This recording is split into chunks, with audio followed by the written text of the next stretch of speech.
He finally reaches out. After all the silence, the overthinking, the waiting, you see his name light up your screen. Your heart skips a beat. Part of you wants to believe it means something, that maybe he's finally realized what he lost, but hold on. This is the moment most people make the biggest mistake. You rush to respond. You feel validated, seen, wanted again. But here's what no one tells you. That message isn't the win. It's not a sign he's changed. It's not proof of love. It might just be curiosity, boredom, ego. And if you're not careful, you'll slip right back into the same cycle that broke you. This moment demands more from you. It's not about reacting emotionally. It's about responding powerfully. Can you resist the temptation to reward inconsistency? Can you ask the hard questions without clinging to hope? Because when he reaches out, the true power lies not in his message, but in your response. This is your test, not to see if he wants you, but to see if you still want him. You've grown, you've evolved, and now you get to decide if he still qualifies. Don't make the mistake of calling this a comeback when it could just be a repeat. When he finally reaches out after days, weeks, or maybe even months of silence, the first reaction you might have is this overwhelming surge of validation.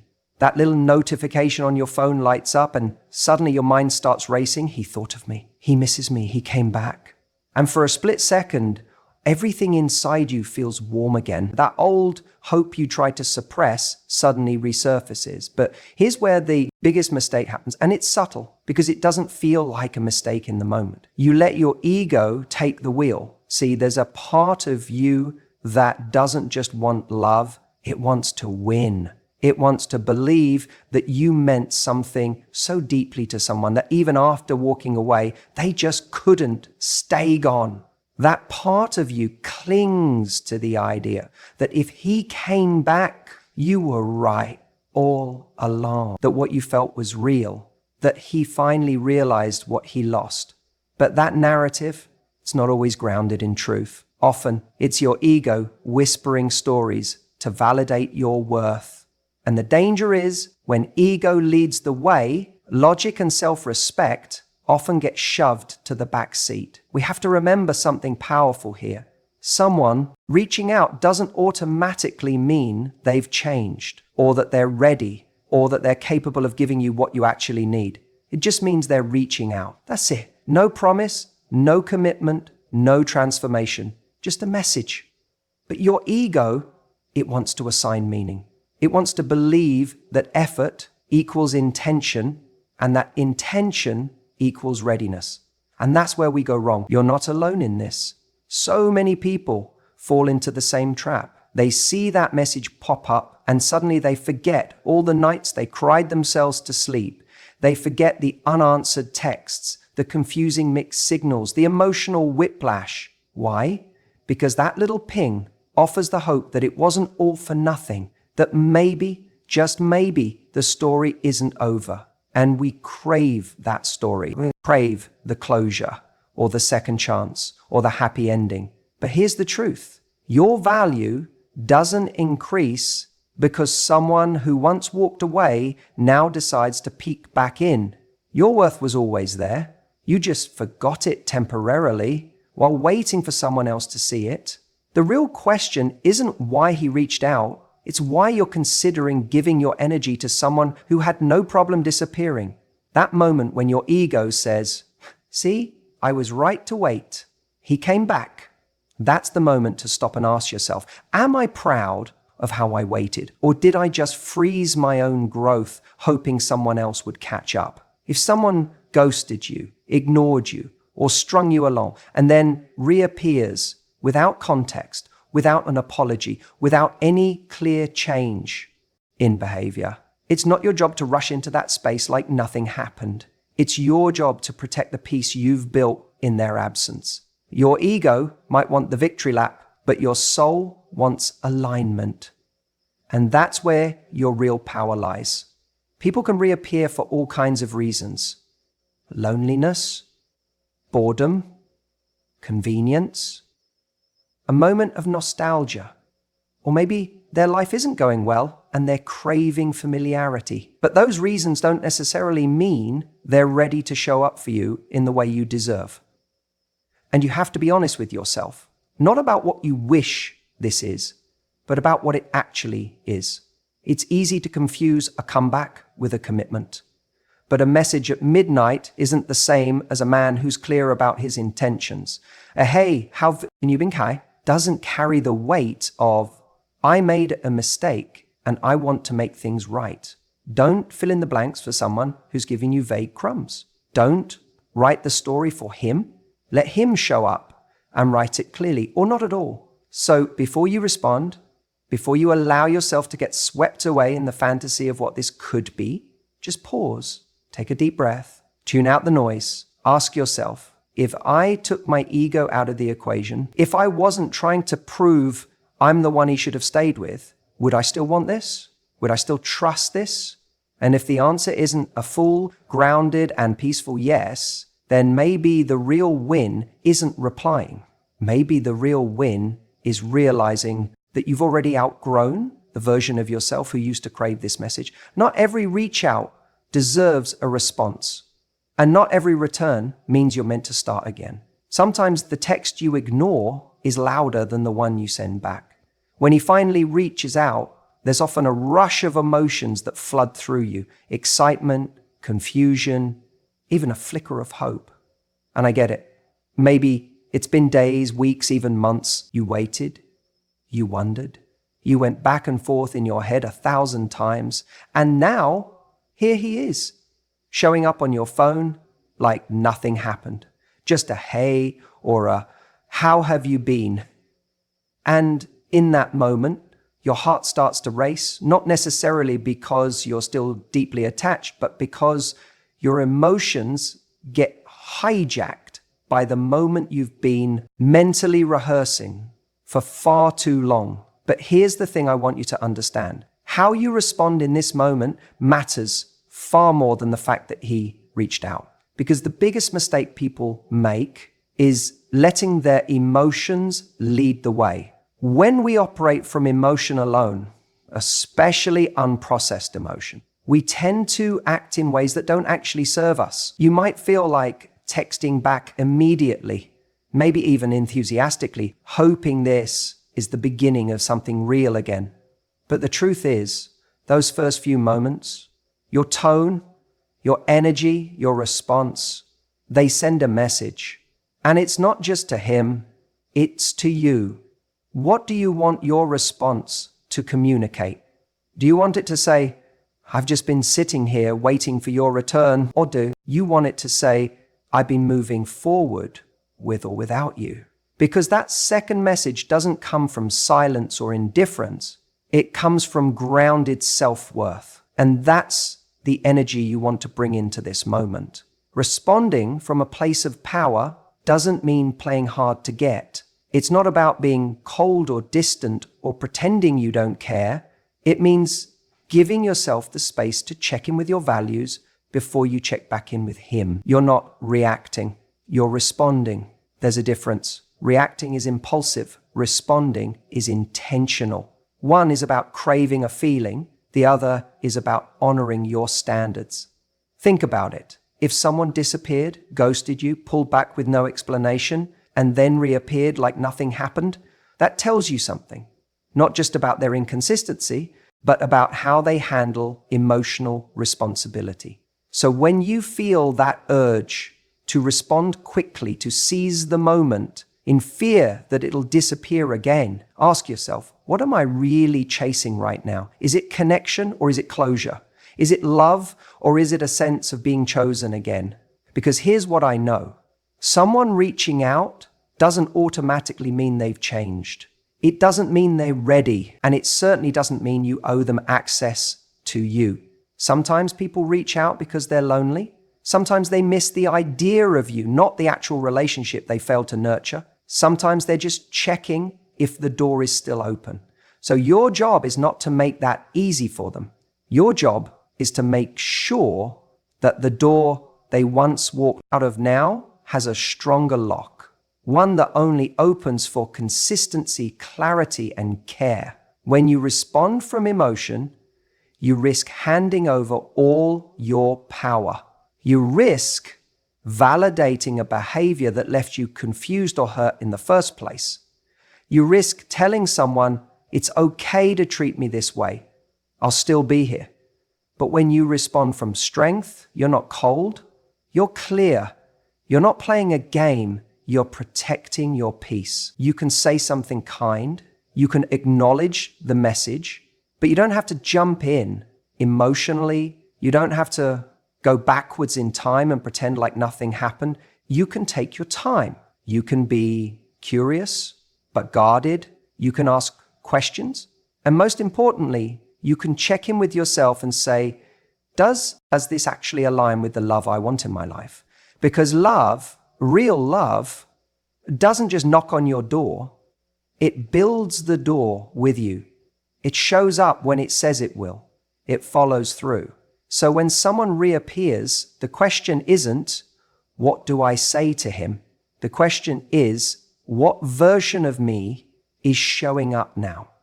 And if you've grown, if you've healed, then your response needs to reflect that growth. This is your moment to show yourself that you've outgrown the need for temporary highs. You're no longer a participant in emotional ping pong. You are someone who chooses peace over potential, clarity over chaos, and self-respect over empty words. Because the real power isn't in whether or not he comes back. It's in whether or not you still let him in when. Someone disappears and then suddenly reappears in your life. There's a part of you that wants to believe this is the moment everything turns around. Maybe you've been waiting, maybe you've been trying to move on, but the second you see their name pop up on your phone, there's a jolt, a rush of emotions, a flicker of hope. And in that flicker, in that tiny emotional window, it's so easy to fall into the trap of seeing this as some kind of breakthrough, as if this message, this sudden interest, is evidence of something deeper. But I want to warn you, that's where most people make the mistake of rewarding inconsistency.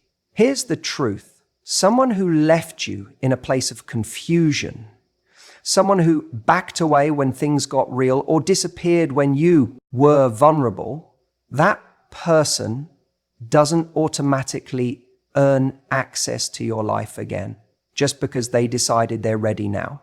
It's not about punishing them.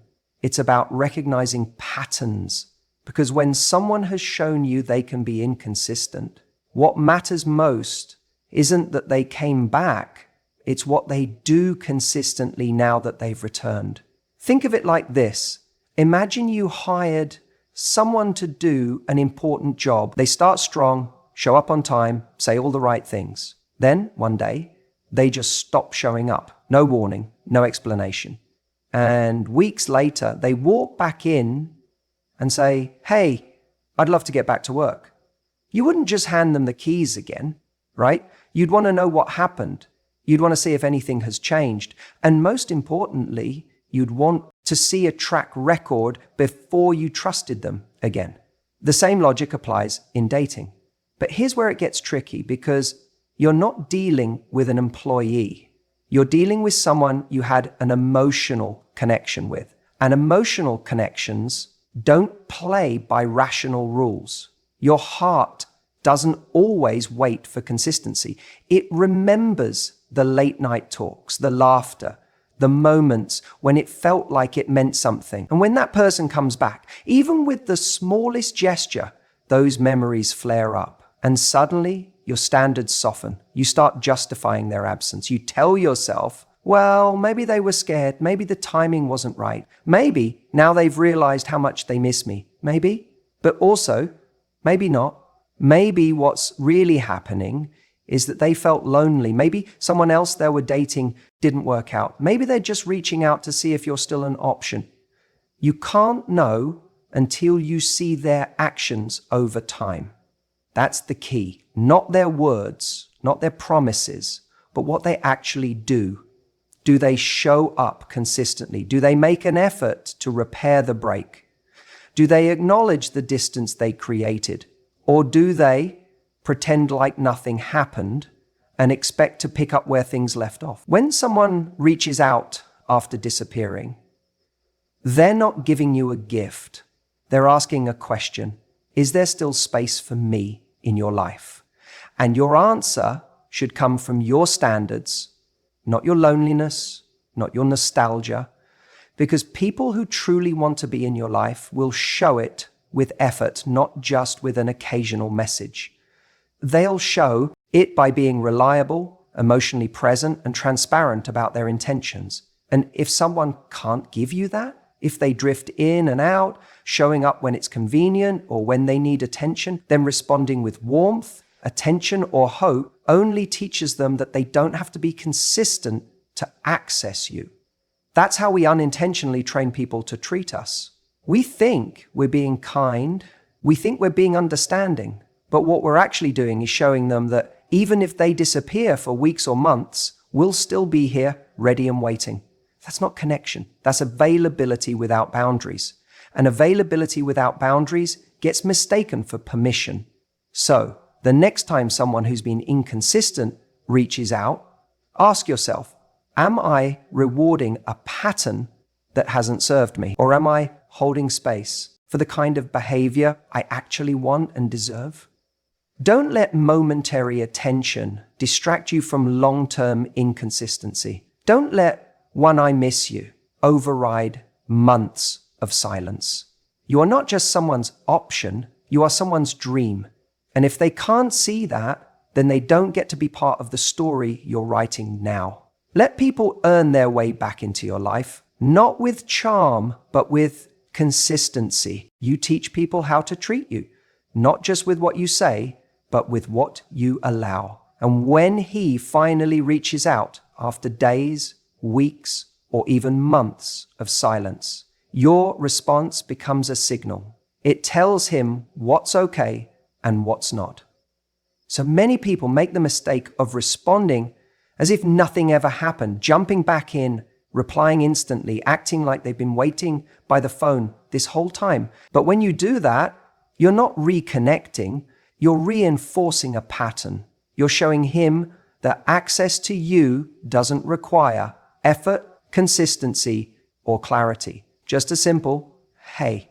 And look, I get it. That message hits your phone, and suddenly there's this rush, a little thrill. You feel seen again. Maybe you've been wondering if he'd ever reach out, and now, as he has, that small notification pulls up big emotions. But here's the thing. Your feelings are valid, but they're not instructions. Just because you feel excited or relieved doesn't mean you owe him immediate access to your energy, your time, your heart. The way you respond, your tone, your pace, even the space you take before replying, all of that matters. That's where your power lives. You don't need to be cold. You don't need to play games. But you do need to be intentional. Think of it this way. Are you responding because it aligns with your standards? Or are you responding because your emotions got triggered? When you get a text like, "Hey stranger," or "I was just thinking about you," after silence, don't read it like poetry. Read it like data. What is this really? Is it genuine curiosity, or is it someone testing the waters, seeing if the door is still open? Because someone who values you doesn't reach out just to see if you'll bite. They come with intention, they come with clarity. And if they don't, you get to set the standard through how you respond. Maybe you do choose to reply. That's fine, but let your tone be calm, grounded, and warm without being too available. You're not being rude by not pouring your heart out in the first message. You're not being distant by taking time to reply. You're being discerning. And that's attractive. That's powerful. Here's what often happens. People think that if they're too direct or too honest in the beginning, they'll scare someone away. But the truth is, the wrong person gets scared off by your standards. The right one steps up. If you act like you've been waiting on him, He'll think you were, and then he doesn't have to do anything different. He knows all he has to do is send a few vague texts now and then, and you'll come running. But if he reaches out and your energy says, hey, I'm good, and I'm not picking up where we left off, unless something's different, that shifts everything. You're communicating that time passed, things changed, and you're not someone he can hit pause on and expect to press play whenever he wants. You're not punishing him, you're just not pretending. There's a difference between giving someone another chance and giving them the same access they once abused. And if he's serious about reconnecting, he'll rise to meet you there. He'll sense that you're not playing hard to get, you're just not easy to get anymore. Not because you're difficult, but because you now hold yourself to a higher standard. That's where real self-worth shows up. Not in how you feel when someone texts you, but in how you respond when they do. Your tone should reflect someone who has a full life, someone who isn't desperate for attention, but open to connection. If it's meaningful, if it's healthy, if it feels different this time. This doesn't mean you have to craft some perfect response or analyze every word. Just stay rooted, breathe, ask yourself, if I loved myself deeply, how would I reply to this? And more importantly, what would I need to see from him to even consider re-engaging? If the answer is more effort, more clarity, more consistency, then don't settle for a lazy opener. Let your tone be the standard. Let it invite something better or nothing at all. Because the moment you shift from trying to win him back to trying to protect your peace, everything changes. And he'll feel that. Whether he can match it is his journey, but maintaining it, that's yours. Let your tone remind him that your presence is a privilege, not a promise. You know what happens when someone finally reaches out after they've been distant, silent, or just straight up vanished for a while? As a swirl of emotions, relief, confusion, excitement, maybe even a little anxiety.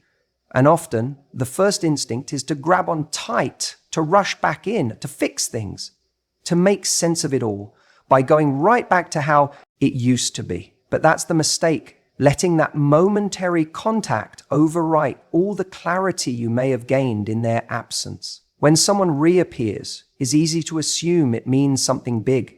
He must have realized I'm the one. He must have missed me so much he couldn't stay away.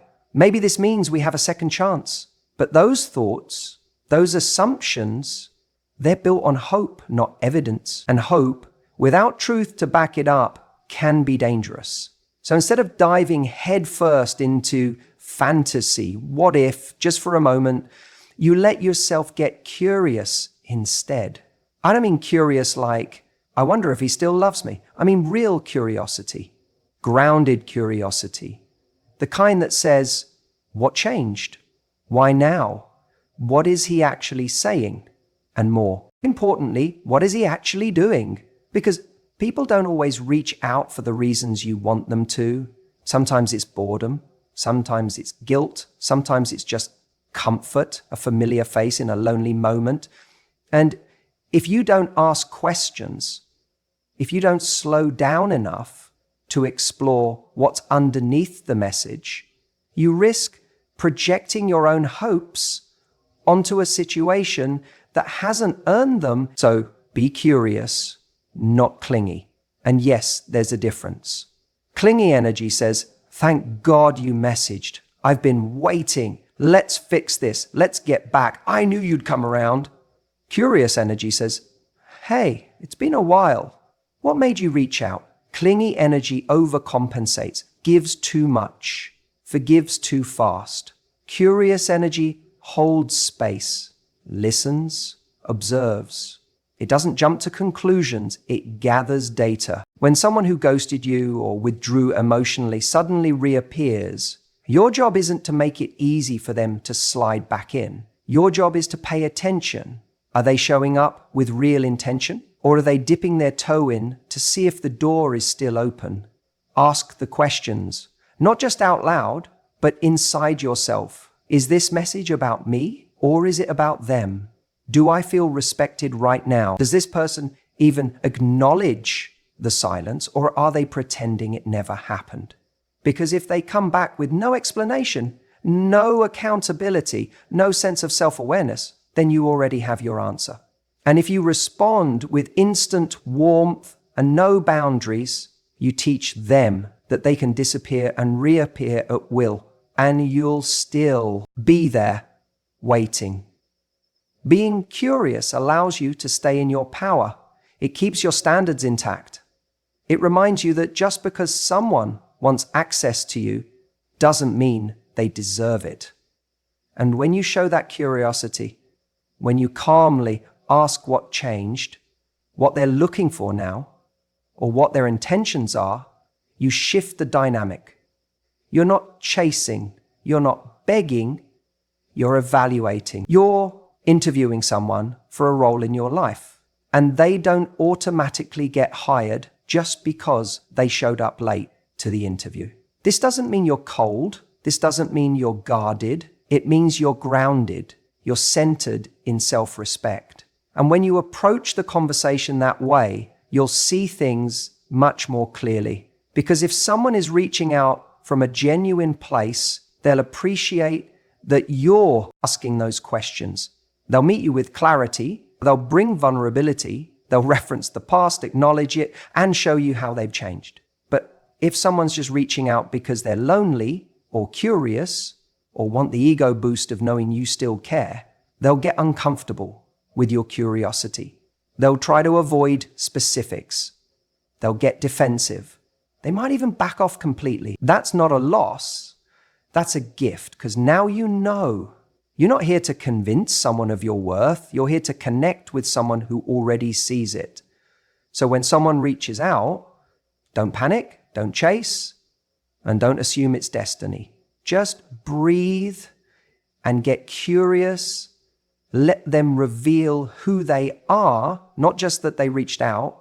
The simple act of them reaching out means something significant, that it's a sign, that it means everything you felt before was valid, justified, or reciprocated. But here's the truth. Just because someone contacts you again doesn't mean you've won.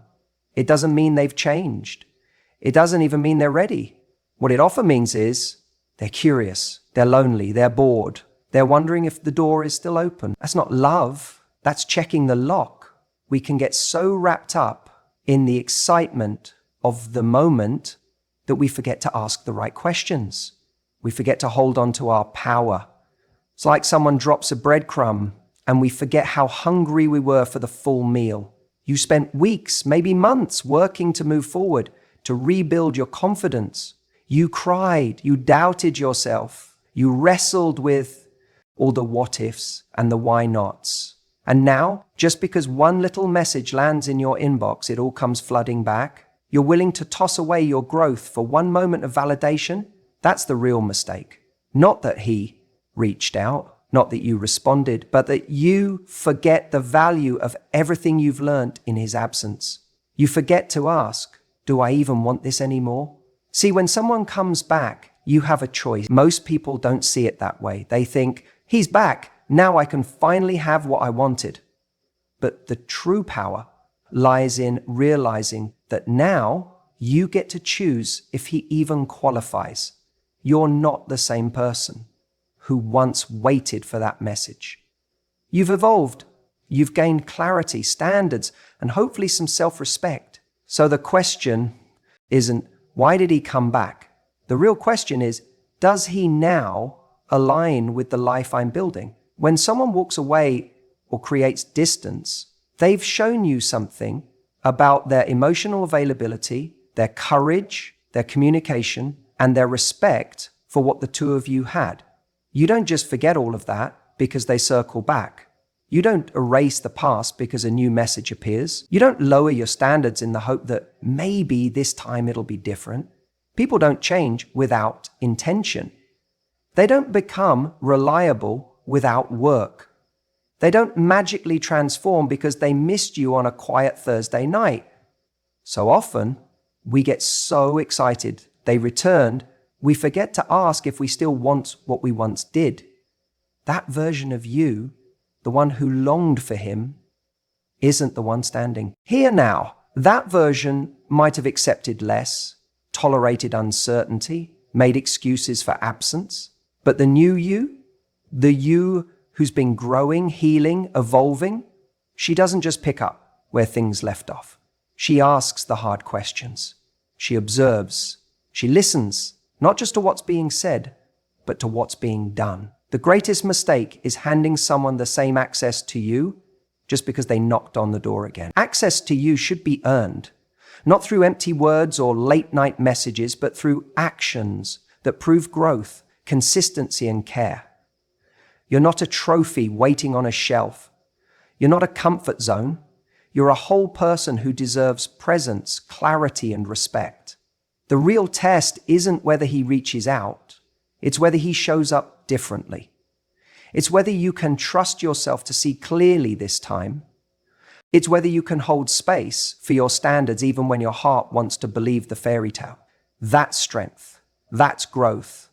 And that's where real transformation happens, not in his return, but in your response.